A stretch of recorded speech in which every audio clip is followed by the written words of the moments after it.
Buen día, Miss. Mi nombre es Paulo Limo y junto a mi compañero Jorge Tenorio vamos a realizar nuestra exposición sobre el análisis político, económico, social y comercial, en este caso, del país que hemos escogido, Perú. Por temas de tiempo, vamos a precisar en los datos. Empezamos. Los datos geográficos de Perú, en este caso Perú se encuentra en la parte occidental de América del Sur, en el cual limita con 5 países y por el oeste con el Océano Pacífico. La superficie total es de 1.285.215.6 kilómetros cuadrados, en el cual la selva es la mayor cantidad de kilómetros, pues, ¿no? En la siguiente diapositiva tenemos la temperatura promedio anual. En este caso, en nuestro departamento Lambayeque, el promedio es de 23,8 grados centígrados. En los datos demográficos, la población estimada total es de 34.412.393 habitantes, en lo que hay más mujeres que hombres. Y también hay más personas entre 15 y 64 años. Los idiomas oficiales es el español, el quechua y el aymara. En el contexto económico, tenemos que la economía del Perú ha crecido un 3,8% en el tercer trimestre del 2024 y se espera un crecimiento del 2,7% para el 2025. Esto donde se ve reflejado, por ejemplo, en la construcción en este caso, de la línea 2 del Metro de Lima y en proyectos mineros que han generado empleo y esto ha impulsado lo que es el crecimiento. En el sector externo, Perú sigue con superávit comercial gracias a sus exportaciones, en este caso de minerales como el cobre y el oro. Y el alto precio, en este caso del cobre, está beneficiando a empresas en las cuales han aumentado sus envíos a China y otros países. En las cuentas fiscales y deuda pública, el déficit fiscal es del 4% del PBI, pero la deuda sigue siendo baja. Y esto, ¿cómo se ve reflejado? En que el gobierno está invirtiendo fuertemente en obras públicas como carreteras en las regiones andinas. Y la inflación y el tipo de cambio, bueno, en nuestro país la inflación está controlada y se espera que el sol se siga fortaleciendo y el tipo de cambio es del 3,76 soles a comparación del dólar.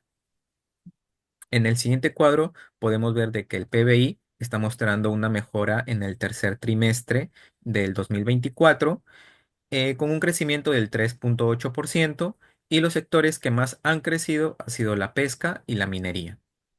En el siguiente cuadro tenemos la demanda interna y el gasto privado, en el cual se muestra una recuperación progresiva en el 2024. El consumo privado está mejorando por la liberación de los fondos de pensiones, como ya lo hemos visto en las noticias, y la inversión privada está creciendo en un 4%. ¿Cómo lo podemos interpretar? Es de que las familias están consumiendo más y las empresas están invirtiendo nuevamente y es lo que está impulsando el crecimiento económico. Luego tenemos el empleo a nivel nacional, está creciendo ligeramente en un 0,6%, ofreciendo aproximadamente 98.000 empleos respecto al trimestre del año anterior. En el siguiente diapositiva tenemos que los términos de intercambio están en su nivel más alto y están mejorando precios de exportación respecto a las importaciones. El precio de la exportación, como el oro y la plata, están subiendo y la cuenta corriente de la balanza de pagos está mejorando gracias a una mayor balanza comercial. En los siguientes cuadros tenemos que el déficit fiscal se está reduciendo en un -4,1% del PBI y los ingresos fiscales están creciendo mientras que el gasto se mantiene controlado y la deuda pública está en niveles sostenibles. En la siguiente diapositiva tenemos que está mejorando la producción tanto de electricidad, las importaciones de bienes de capital y consumo.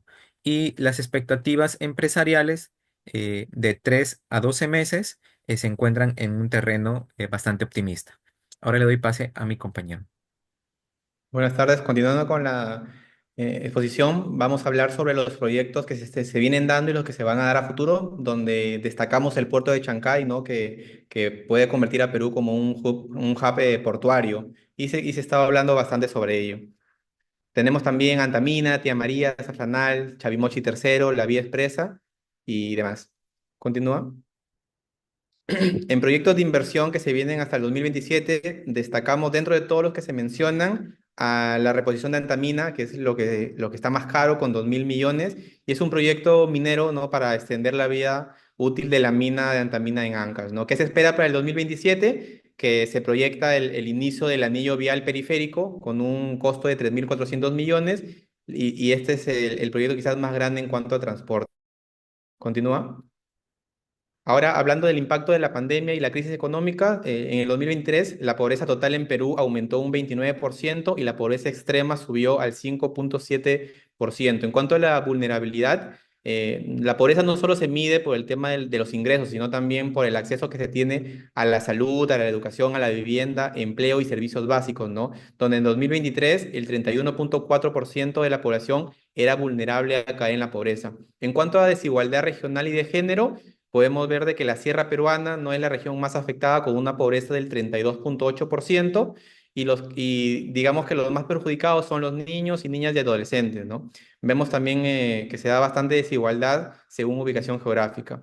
En cuanto a progreso y desafíos políticos y sociales, tenemos los programas como Pensión 65 y también Contigo, y apoyos como ollas comunes y una educación superior. Siguiente. En cuanto al déficit fiscal, ¿no? Como porcentaje del PBI en el 2025, Perú representa uno de los déficits fiscales más bajos de la región, con un 2,2% del PBI proyectado para el 2025. En cuanto a la deuda pública, que también lo medimos como porcentaje del PBI para el 2025, Perú tiene la deuda pública más baja del grupo analizado con tan solo el 33% del PBI. Continúa. En cuanto al superávit comercial y crecimiento de exportaciones, en el año 2024 Perú logró un superávit comercial de 23.821 millones de dólares. Esto se debe al crecimiento de las exportaciones peruanas que han ascendido a 12,4% con respecto al año 2023. Destacamos también las exportaciones tradicionales, principalmente minerales como cobre, zinc y molibdeno, y las no tradicionales, que son productos variados agroindustriales, pesqueros y textiles. Siguiente.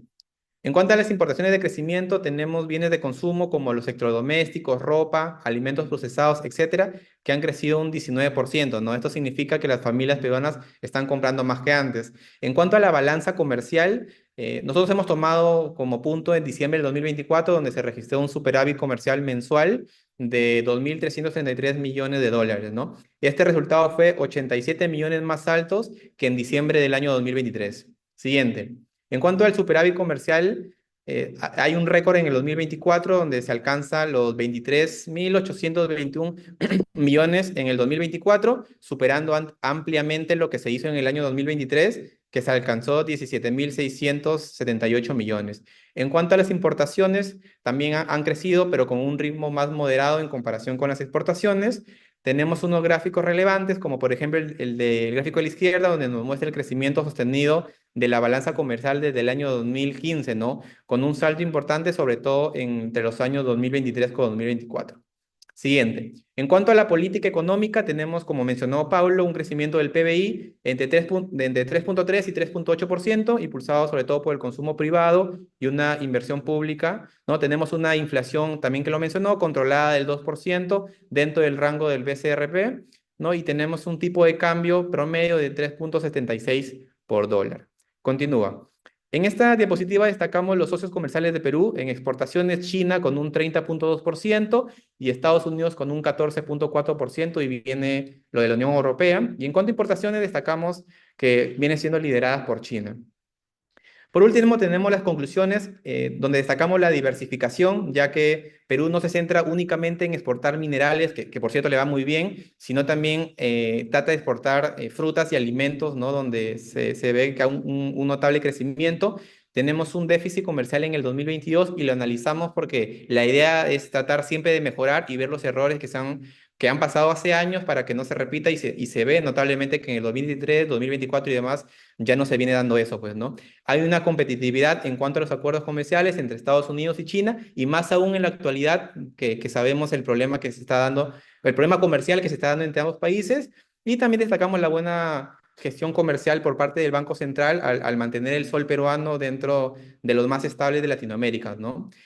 Y por último, ya se puede apreciar la bibliografía que hemos hecho uso para toda la información dada. Muchas gracias, hasta luego.